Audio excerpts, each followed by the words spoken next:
والدين يا إخوان قمته الإحسان أن يعبد الإله كأننا نراه أو نوقن الإيقان بأنه يرانا. የተውበት አራዩ ወጣት ታሪክ። ጓደኛዬ እንዲህ ሲል አጫወተኝ። ጎረቤት ወደ ሆነች አንዲት የአረብ ሀገር ተጉዤ ነበር። የጉዞዬም ዓላማ አንድ ቀን ብቻ የፈጀ ስለነበር ወደ ሀገሬ ለመመለስ በማሰብ ወደ አውሮፕላን ማረፊያ ተመለስኩ። እዛም ንጽህናው የተጠበቀ ሆቴል አላገኘሁም። በመሆኑም ለመጀመሪያ ጊዜ አንድ ሆቴል ስገባ በመጥፎ ተግባር ላይ የተሰማሩ ሴቶችንና ወንዶችን ተመለከትኩ። ከዚያም አንድ ሰው ጠጋ ብሎ እንዲህ ሲል ጠየቀኝ፣ እዚህ ምን አመጣህ? ከአለባበሱ ከአኳኋኑና ከአነጋገሩ ጥሩ ሁኔታ በመነሳት በአላህ እምላለሁ እዚህ ስመጣ የመጀመሪያ ጊዜ ነው። ለሥራ ጉዳይ እንጂ ለሌላ ነገርም አልመጣሁም አለ። ሰውየው አንተ ሰው ከዚህ ቦታ ሂድ፣ ይህ ቦታ ላንተና ለመሰሎች የሚገባ ቦታ አይደለም አለው። እሱም ምን ላድርግ ቀለለሊት ቦታውን ለቋል ሲል አሰበ። ከዚያም ጎስኪ ቀድ ልቀመጥባት ወዳሰብኩት አንዲት መናፈሻ መራው። ጉዳይን ስለፈጸምኩ ወደ ሀገሬ ለመመለስ በማሰብ ወደ አውሮፕላን ማረፊያው ተመለስኩ። በዚህ ሁከትን እንጂ የእንቅልፍን ጣዕም ያልቀመስኩባት ጉዞዬ ክፉኛ ደከመችኝ። ግራና ቀኝ እየተዘዋወርኩ የምሰግድበትን ቦታ ፈለግኩ። በአውሮፕላን ማረፊያው አንድ ለሶላት የተዘጋጀ ቦታ አየሁ። ወደዚያው ሄጄ ጭልጥ ያለ እንቅልፍ ተኛሁ። ለዙሁር ሶላት ጥቂት ደቂቃዎች ሲቀሩ አንድ እድሜው በ20 እና በ30 መሃል የሆነ ወጣት ለቅሶ ቀሰቀሰኝ። እየሰገደ ልክ ባሏን እንዳጣች ሚስት ምርር ብሎ ያለቅሳል። በጣም ደክሞኝ ስለነበር ወደ እንቅልፌ ተመለስኩ። ከጥቂት ደቂቃዎች በኋላ ያ የሚያለቅሰው ወጣት ተጠግቶ ለሶላት ቀሰቀሰኝና መተኛት ትችላለህን አለኝ። አዎ አልኩት። ወጣቱ እኔ ግን መተኛት አልችልም፣ ጣዕሙም አይገባኝም አለው። እሱም ከሶላት በኋላ አላህም ሊሰራ የሚገባውን ነገር ይፈጽም ዘንድ እንስገድ አለው። ወጣቱም የመጣሁት ከሪያድ ነው፣ ከቤተሰቦቼም በቂ ሀብትና ንብረት ያላቸውና የተመቻቸ ኑሮ የሚኖሩ ናቸው። ነገር ግን እኔ አንድ አይነት ህይወትና ስርዓት ሰልችቶኝ ስለነበር ከአገር ውጪ መውጣት ፈለግኩ። ከዚያም ብዙ አሰብኩ። ሰዎች ወደሚሄዱበት ሀገር ልሂድ? የሚያውቁኝ ሰዎች አይተው እንዳያጋልጡኝም ፈራሁ። ከብዙ ሀገሮች እኔና አንተ በአውሮፕላን ማረፊያው የምንገኝባትን ሀገር መረጥኩ። ዓላማዬ ዝሙት መስራት አልነበረም፣ ነገር ግን መጫወትና ጊዜ ማሳለፍ መዝናናት ነበር። ታዲያ ይህ ወጣት ከዚች ሀገር ሲደርስ መጥፎ ጓደኞች ልክ እንደ አጥር አካበቡት። ለመጀመሪያ ጊዜ በሁኔታቸው ተረጋጋ። ከመዝናኛ ወደ መዝናኛ፣ ከጨዋታ ወደ ጨዋታ ሲያሸጋግሩት በመጨረሻም ከልጃገረዶችና በመጥፎ ሥራ ላይ ከተሰማሩ ዘፋኝ ሴቶች ጋር አገናኝተው ዝሙት እስካሰሩት ጊዜ ድረስ ይገፋፉት ነበር። አንዷን ይዞ ዞር እስኪል ድረስም አልተለዩትም ነበር። እርሷም እስኪገናኛት ድረስ ታግባባውና ታጫውተው ነበር። ዝሙትን ፈጸመባት። ነገሩ እዚህ ደረጃ ላይ ከደረሰና ስሜቱም የመጨረሻውን ጣራ ከነካ በኋላ በአዲስ የቁጭት ስሜት ተወረረ። በድርጊቱም አንጀቱ አረረ፣ ልቡ ቆሰለ፣ መጮህና ማልቀስም ጀመረ። ዝሙት ለመጀመሪያ ጊዜ ፈጸምኩ። አላህ ሐራም ያደረገውንና በጠንካራ ገደቦቹ ያጠራውን የዝሙትን ግድግዳ እንዴት ጣስኩ! በዚህ ድርጊቴ የጀነት ሴቶችን እከለከላለሁ።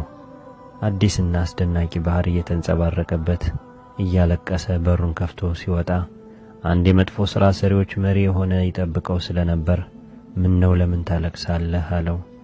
ወጣቱም ለምን አላለቅስ ዝሙት ፈጸምኩ እኮ አለው። በዚህ ጊዜ ወስላታው ሰውዬ ነገሩ ቀላል ነው፣ ያለህበትን እንድትረሳ መጠጥ ውሰድ አለው። ወጣቱም እናንተ አሁንም አልተዋችሁኝም፣ ዝሙት በመፈጸሜ የጀነት ሴቶችን አጣው፣ አሁን ደግሞ አንተ የጀነት መጠጥ ልታሳጣኝ ትሻለህን አለው። የመጥፎ ሰሪዎች መሪም አላህ እኮ አዛኝን መሐሪ ነው አለው። ይህ ወስላታ አላህ የብርቱ ቅጣት ባለቤትና ለመጥፎ ሰሪዎች ከጠማማ በቀር ሌላ የማይዶልትባት የሆነችን የምትንቀለቀል እሳት የደገሰላቸው መሆኑን ዘንግቶ መጥፎ ሰዎች እንጂ ሌላ ሰው የማይደርስባት የሆነችን እሳት በ70,000 ገመድ የምትጎተትና የእያንዳንዱ ገመድ 70,000 መላእክት የሚጎትተው የሆነ መጥፎ ሰሪዎች ከሩቅ ባያቻቸው ጊዜ ለእርሷ የቁጭት መገንፈልን ማናፋትን ይሰማሉ። በደረሰበት የመቃጠል ስሜት በፊቱ ተደፍቶ ማልቀሱን ቀጠለ። በአውሮፕላን ማረፊያ ውስጥ ላገኘው ጓደኛው እንዲህ ይለዋል። ምናልባት ገንዘቤን ወስደው በነበር፣ ነገር ግን ወደ ዝሙት ወሰዱኝ፣ ሃይማኖቴንና እምነቴን አረከሱብኝ። ከዚያች ዝሙት ከፈጸምኩባት ደቂቃ ጀምሮ ማልቀሴን መጨነቄንና ማዘኔን አላቋረጥኩም አለ። ዘጋቢው እንድትሰማው ከአላህ ንግግር አንድ አንቀጽ ላንብብልህ አለና በላቸው፣ እናንተ በነፍሶቻችሁ ላይ ድንበር ያለፋችሁ ባሮቼ ሆይ ከአላህ ዝነት ተስፋ አትቁረጡ። አላህ ኃጢአቶችን በመላ ይምራልና እነሆ እርሱ መሐሪው አዛኙ ነውና። አዙመር 53 የሚለውን የአላህ ንግግር አነበበለትና ይህች አንቀጽ ላንተ ተገቢ ትመስለኛለች አለው። ያ ተውበት አድራጊ ተውበት በልቡ ውስጥ ይህን ያህል ደረጃ የደረሰው ወጣት አላህ ሁሉንም ይምራል ከእኔ በስተቀር አለው። ይህ የፈጸመው ድርጊት በጣም ከፍተኛ ደረጃ አድርሶ ስለነበር ስሜቱ እንደተነካ ታውቃለህ፣ እኔ እኮ ዝሙት ሰራሁ ይል ነበር። ከዚያም ወጣቱ ዝሙት ሰርተህ ታውቃለህን ሲል ጠየቀው ጓደኛውን። ጓደኛውም በአላህ እምላለሁ አላደረኩም አለው። ወጣቱም እንደዚህ ከሆነ አንተ እኔ አሁን ያለሁበትን የሚያንገበግብ የጥፋት ስሜት አታውቀውም አለው። እንዲህ ብሎኝ ጥቂት እንደቆየ በአላህ ፍቃድ ወደ ሀገር የምመለስበት አውሮፕላን በረራውን አስታወቀ። አድራሻውን ተቀብዬ ተሰነባብቼው ሄድኩ። እኔ እርግጠኛ ነኝ ጸጸቱን 1 ቀን 2 ቀን ወይም 3 ቀን ቆይቶ የሰራውን ይረሳል ብዬ ነበር። ወደ ሪያድ ተመልሼ ትንሽ እንደቆየው ደወለልኝና ቀጠርኩት።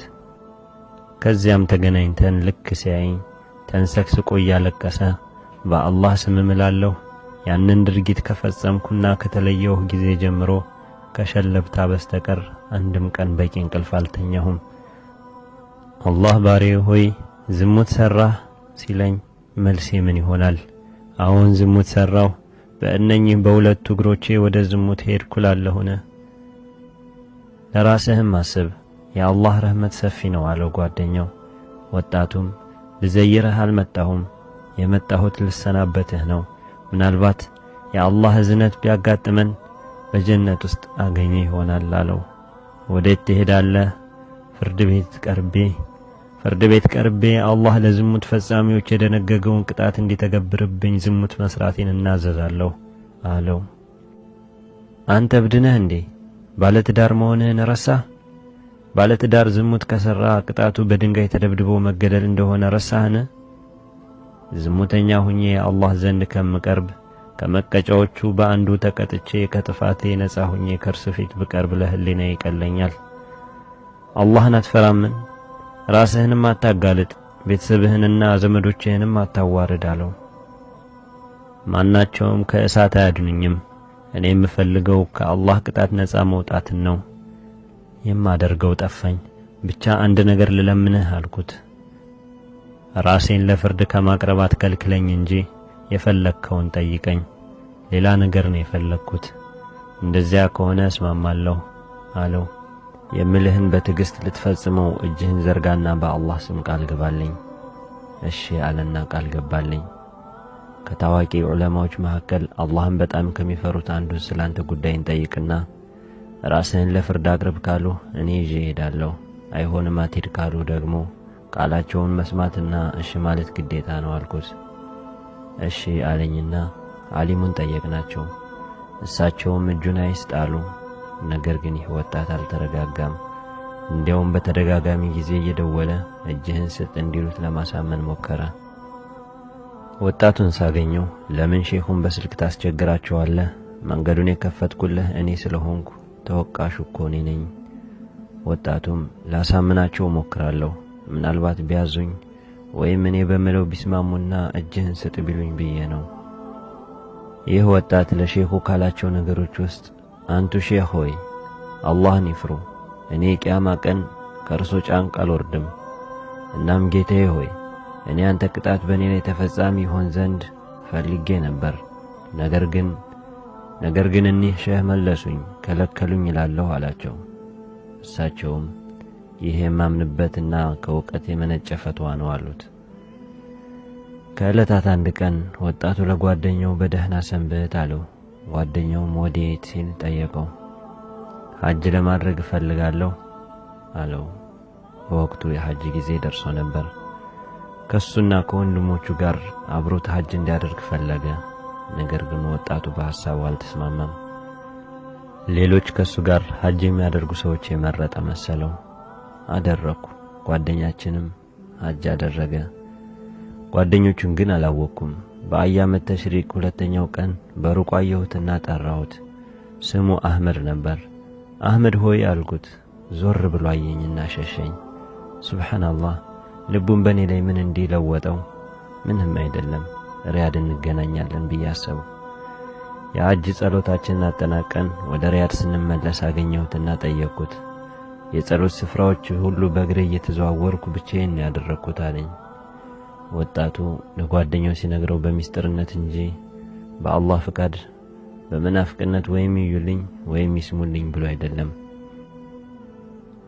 አሁን በጸሎት ስፍራዎች ሁሉ ተዟዟርኩ። ምናልባት አላህ በረሕመት አይኑ ከሚና ወደ አረፋ ሲሄድ በአረፋ ኮረብታ ላይ ቆሜ ወይም ወደ ሙዝደሊፋ ወይም ወደ ጠጠር ውርወራ ቦታ ሲሄድ ቢያየኝና ረሕመቱና እዝነቱን ቢያደርግልኝ ብዬ ነው። በአያመት ተሽሪቅ ሁለተኛ ቀን አይቼ የጠራው ጊዜ ለምን ሸሸ? ለሰራሁት ዝሙት አላህን ይቅርታ በመለመንና ምህረት በመጠየቅ ተወጥሬ ነበር። ምን አለበት ከኛ ጋር ብትመጣ ወይም ብትቀመጥ አለው። እንዴት ከናንተ ጋር እቀመጣለሁ? እናንተ እኮ ንጹሃን ሰዎች ናችሁ። እንድበክላችሁ ትፈልጋላችሁ። እኔ ዝሙተኛ ነኝ፣ ወደምትቀመጡበት ልቀርብ አልችልም አላቸው። ተውበት አድራጊው ወጣት በሐጅ ላይ ያለ አንዳንዴ በመጥፎ ስራዬ አላህ በዙሪያ ያሉትን ሰዎች አይምራቸውም ይሆን እያለ ይፈራል። አንዳንዴ ደግሞ ምናልባት አላህ በእነዚህ ሱብሃንአላህ ለበይክ አላህ በሚሉ ህዝቦች ሰበብ ያዝንልኝ ይሆናል ብሎ ያስባል። ጓደኛው ግንኙነታችንና ጓደኝነታችን ጸንቶ የሷሊሆች ወይም የጥሩ ሰዎችና የተውበት አድራጊዎች ታሪክ እያስተዋልን ስናነብና ስንማማር እየረካንበት ብዙ ተጠቀምን። ታዲያ የተውበት አድራጊ ወጣት ከሐጅ በኋላ ቁርአንን በሙሉ ሐፈዘ። አንድ ቀን ይጾማል፣ አንድ ቀን ያፈጥራል። ከዕለታት አንድ ቀን ተሰባስበን የመጀመሪያዎቹን ሷሊሆች ታሪክ ስናነብ የራቢዕ ኢብኑ ኹሰይምን ታሪክ አነበብን። ራቢዕ ኢብኑ ኹሰይም ከተከታዮቹ ከነቢዩ ሰለላሁ ዐለይሂ ወሰለም ዘመን ቀጥሎ ያለውን ዘመን ሰው ነበር። እድሜው ከ30 አይበልጥም። በአገሩ የነበሩት ምግባረ ብልሹዎችና ባለጌዎቹ ሁሉንም ሰው ለማበላሸት የሚያሴሩ ነበሩ። በተለይም ደግሞ ጥሩ ሰዎችን ለመበከል በጣም ይጥራሉ። እነዚህ ምግባረ ብልሹዎች ራቢዕ ኢብኑ ኹሰይምን ለመበከል እንደሚፈልጉ ሲገልጹ፣ ግማሾቹ ደግሞ እሱም ማን ይበክለዋል አሉ። ገሚሶቹ ወደ ተብቃቃቸው ማለትም በተፈጥሮ ቁንጅናዋ ከሜካፕ ወይም ከሰው ሰራሽ መጋጌጫ ወደ ተብቃቃች እንሄድና ራቢዕን ለማበላሸት የሚያስችላትን እንከፍላታለን አሉ። ከዚያም ከሴተኛ ዳሪዎች ቆንጆ ወደ ተባለችው ሄዱና ላንቺ 1000 ዲናር እንሰጥሻለን አሏት። ምን ስላደረግኩ አለች። ረቢዕ አንድ ጊዜ ብቻ እንዲስምሽ ካደረግሽ አሏት። እሷም ቀጠል አድርጋ ይህ ብቻ አይደለም ከዚያም በላይ አደርግላችኋለሁ አለች። ከዚያም አለባበሷን አሳምራ ልብን የሚፈታተነውን ውበቷን ገልጣ በሰዋራ ስፍራ ላይ ራቢዕን ልትፈታተነው ቆመች። በዚያ በሰዋራ ስፍራ ሰውነቷን ሲያየው እንዲህ ሲል ጮኸባት፣ አሁን ወባ ቢይዝሽና የማየውን ሰውነትሽን ቢያበላሸው ምን ትሆኛለሽ? ወይም ደግሞ አላህ የሞትን መልአክ አሁኑን አውርዶ ነፍስሽን ከስጋሽ ቢለየው ምን ትሆኛለሽ አላት። አሊያም ደግሞ ነኪርና ሙንከር ቢጠይቁሽ ምን ትያለሽ አላት። ከፍተኛ ጩኸት አሰምታ በፍጥነት ሸሸች። ከዚያም አላህን በጣም ከሚገዙት ሰዎች እንደሆነች በመጨረሻም የኩፋ ጸሎተኛ የሚል ቅጽል ስም ተሰጣት። እነዚያ ራቢዕን ለማበላሸት ያሴሩት ምግባር ብልሹዎቹ ራቢዕ እሷን አበላሸብን በማለት ተቆጩ። ተውበት አድራጊው ወጣት በራቢዕ ቂሷ ስሜቱ በጣም ተነካና ስቅስቅ ብሎ አለቀሰ። ራቢዕ እምቢ ብሎ ይመልሳታል። እኔ ደግሞ ዝሙት ልፈጽምባት በእግሮቼ ሄድኩ አለ። ከዚያም ተሰባስበን የምናነብበትን ቦታ ስሜቱ በጣም ተነክቶና አዝኖ እያለቀሰ ለቆ ወጣ። ከዑለማዎች አንዱ አገኘሁትና ስለዚህ ተውበት አድራጊ ወጣት ቂሷ ነገርኳቸው። በተለይም የስሜቱን መጎዳት፣ ወደ አላህ መመለሱን፣ ጾሙን፣ ቁርአን ማህፈዙንና ሶላቱን ነገርኳቸው። ዓሊሙም ምናልባት እሱ የሰራው ዝሙት ጀነት ለመግቢያው ሰበብ ይሆነዋል፣ ምናልባት አንዳንድ የቁርአን አንቀጾች በእሱ ላይ የሚንጸባረቁ ይሆናሉ፣ እንዲያውም እሱን የሚመለከቱ ናቸው። አላህ ስብሓነሁ ወተዓላ እነዚያም ከአላህ ጋር ሌላን አምላክ የማይገዙት፣ ያችንም አላህ እርም ያደረጋትን ነፍስ ያለ ሕግ የማይገድሉት፣ የማያመነዝሩትም ናቸው። ይህንንም የሚሠራ ሰው ቅጣትን ያገኛል። በትንሣኤ ቀን ቅጣቱ ለእርሱ ይደራረባል፣ በእርሱም ውስጥ የተዋረደ ሆኖ ይኖራል። ተጸጽቶ የተመለሰና ያመነ መልካምንም ሥራ የሠራ ሰው ብቻ ሲቀር እነዚያ አላህ መጥፎ ሥራዎቻቸውን በመልካም ሥራዎች ይለውጣል። አላህም እጅግ መሐሪ አዛኝ ነው። ይህን የቁርአን አያት ስሰማ በጣም ተገረምኩ።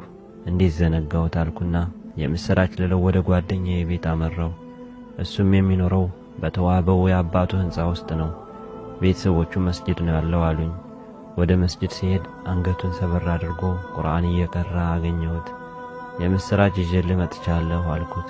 ምንድነው እሱ አለኝ። እነዚያም ከአላህ ሌላን አምላክ የማይገዙት፣ ያችንም አላህ እርም ያደረጋትን ነፍስ ያለ ሕግ የማይገድሉት፣ የማያመነዝሩትም ናቸው ብዬ እየቀራሁ ልክ እዚች ቃል ስደርስ ልክ ልቡ ላይ በጩቤ እንደምወጋው ነበር የሚሰማው። እኔ ግን ንባቤን ቀጠልኩ። ያመነ መልካምንም ሥራ የሠራ ሰው ብቻ ሲቀር እነዚያም አላህ መጥፎ ሥራዎቻቸውን በመልካም ሥራዎች ይለውጣል። አላህም እጅግ መሐሪ አዛኝ ነው። ይህን አንቀጽ ስጨርስ ዘሎ ተጠመጠመብኝ። ራሴን ሳም አደረገና በአላህ ምላለሁ እኔ ቁርአንን በቃል ያውቃለሁ፣ ነገር ግን ለመጀመሪያ ጊዜ የምሰማውን የመሰለኝ አለኝ። ከጥቂት ደቂቃዎች በኋላ ሙአዚኑ ለሶላት ተጣራ። ሶላት እስኪጀመር ጠበቅን። በአጋጣሚ አሰጋጁ ስለቀሩ ሙአዚኑ ተውበት አድራጊውን ጓደኛችንን እንዲያሰግድ ጋበዘው። እሱም ማሰገዱን ጀመረ። ፋቲሃን ቀርቶ ሲያበቃ የሚለውን የአላህን ቃል አነበበና ኢላ መን ታበ ተጸጽቶ የተመለሰ የሚለው ስንኝ ጋር ሲደርስ መቀጠል ስላልቻለ ሩኩዕ አደረገ። ከዚያም ቀጥ ብሎ ቆመ፣ ስጁድ አደረገ። ከዚያም ቀጥ ብሎ ቁጭ አለ። ከዚያም ስጁድ አደረገ። ከዚያም ቆመና በሁለተኛው ረክዓ ፋቲሃን ቀርቶ መቀጠል ያልቻለውን ለመቀጠል የመጀመሪያውን አንቀጽ በድጋሚ አነበበ። ኢላ መን ታበ ተጸጽቶ የተመለሰ የሚለው ስንኝ ጋር ሲደርስ አሁንም መቀጠል አልቻለም። ሩኩዕ አደረገና እያለቀሰ ሶላቱን አጠናቀቀ። በዚህ ሁኔታ ብዙ ጊዜያቶች አለፉ። በበጋው የእረፍት ወራት እንደ ሂጅራ አቆጣጠር በ1409 ጁማ ቀን ከኢሻ ሶላት በኋላ አንድ ሰው ደውሎ እኔ ጓደኛህ አህመድ አባት ነኝ፣ በጣም ለጥብቅ ጉዳይ እፈልግሃለሁ፣ በአስቸኳይ እንድትመጣ አለኝ። እየፈራሁ በፍጥነት ወጥቼ ሄድኩ። ልክ የመኖሪያቸው ሕንጻ አጠገብ ስደርስ አባቱ በር ላይ ቆመው አገኘኋቸው። ምን ተፈጠረ ብዬ ጠየቅኳቸው። አባቱም ጓደኛህ አህመድ ይቅርታ እንድታደርግለት ይፈልጋል፣ ለወዳኛው ዓለም ይሰናበታል፣ ዛሬ ጀንበር ከጠለቀች በኋላ ሕይወቱ አልፋለች አለና ስቅስቅ ብሎ አለቀሰ። የጓደኛው ስም አህመድ ነው። አጽናናሁት። እኔም ወዳጄን ጓደኛዬን በማጣቴ ልክ እንደ አባቱ ልቤ በሐዘን ቆስሏል፣ ደምቷልም። ከዚያም ወጣቱ ወዳረፈበት ክፍል ወሰደኝ። የተሸፈነ ፊቱን ስገልጠው ፊቱ ያበራል። ሕይወት የተለየችውን ፊት ገለጽኩት። ነገር ግን ሕይወት የተለየችው አይመስልም ነበር። አባቱ ልጄ ምን አደረገ? ከጉዞው ከተመለሰ ወዲህ በዚህ ሁኔታ ላይ ነውን? አሉኝ አለ። ለምክርና ለማስተማር ወይም ቤተሰቦቹ እንዳይታወቁ ስሙን ሳይጠቅስ ካልሆነ በስተቀር ታሪኩን ላለመናገር ቃል ገብቶ ስለነበር ልጄ ወደ ውጭ ተጉዞ በነበረበት ጊዜ በጉዞ ላይ በጣም የሚወደውን አጥቷል። በእርግጥም በዛች ቅጽበት ዝሙት ባደረገባት ወቅት ትልቅ ኢማን አጥቷል። ከኢማን የበለጠ ምን ተወዳጅ ነገር አለ? የተውበት አድራጊው ባለቤት እንዲህ ትላለች፣ ከጉዞው ከተመለሰ ወዲህ ከሽልብታ በስተቀር እንቅልፍ የለውም። አንድም ቀን ጭልጥ ያለ እንቅልፍ ወስዶት አያውቅም። ቤተሰቦቹ ስለ ታሪኩ ምንም የሚያውቁት ነገር የለም። ጓደኛው ስለ ወጣቱ አሟሟት አባቱን ጠየቃቸው። አባቱም አህመድ ልጄ እንደምታውቀው አንድ ቀን ይጾማል፣ አንድ ቀን ያፈጥራል።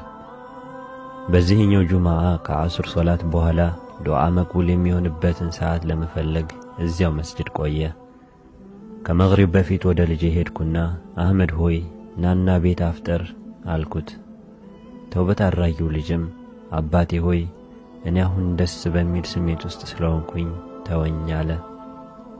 እኔም ልጄ ሆይ ቤት እንድታፈጥር ወደ ቤትና አልኩት።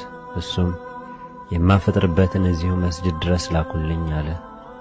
እኔም እንግዳውስ እንዳሻህ አልኩት። ከሶላት በኋላ ልጄ ሆይ በልና ራትህን እንድትበላ ወደ ቤት እንሂድ አልኩት።